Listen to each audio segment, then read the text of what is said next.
Okay, here we go with video 4. I'll do my screen share. And we are on to question 11 to 16.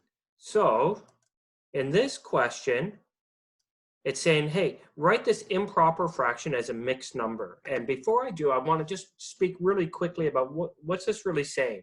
And a couple things I want to bring up. First of all, fractions are very closely related to dividing. They always mean it's the numerator or the top number divided by the bottom number. And that's the equivalent value. But going back to my fraction video with the cookies, if you guys saw that, you'll remember me cutting up the cookies and eating some and all that. Let's put it in terms of that. So what this first question, 23/7, is saying in that context is, if I had a bunch of cookies and I cut them up into 7 equal parts, that comes from the 7 down here. So 7 equal parts to make a whole cookie. And let's say I did that and I had like 23 of these parts left. I would have the fraction 23 of parts where each part is 1/7 of a whole cookie.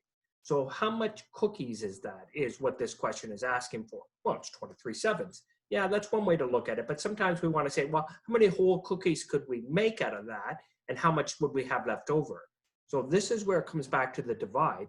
What I'm thinking about is how many groups of 7 parts can I make out of my 23? Because I can put those together and make whole cookies out of. And then how many do I have left over? So I'm looking for the 7 times tables. The number on the 7 times tables, that's the biggest number that's less than 23. And 7 times 3 is 21. So I've got enough to make 3 whole cookies. So I take those 21 parts and turn them into 3 whole cookies.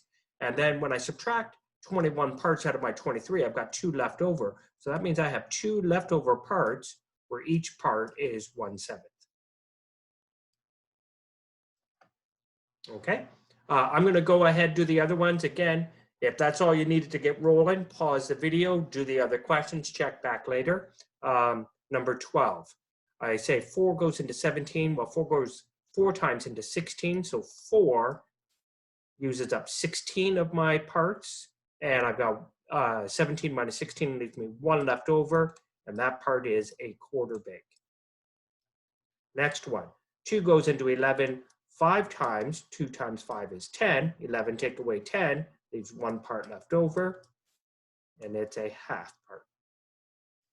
Next one, 5 goes into 19. I want to say 5 into 20 goes 4 times, but that's too many. So I go 3 times. 3 times 5 is 15. So it's 3 whole cookies. And when I take 15 away from 19, that leaves me 4 parts left. And each part is 1/5 of a cookie. Next one, 9 into 22. 9, 18, 27. So it's 18 is the biggest number less than 22. And that was 9 times 2. So I got 2 whole cookies. And that used up 18 parts. And 22 minus 18 is 4. So I got 4 parts left over. And they are parts the size of a 1/9.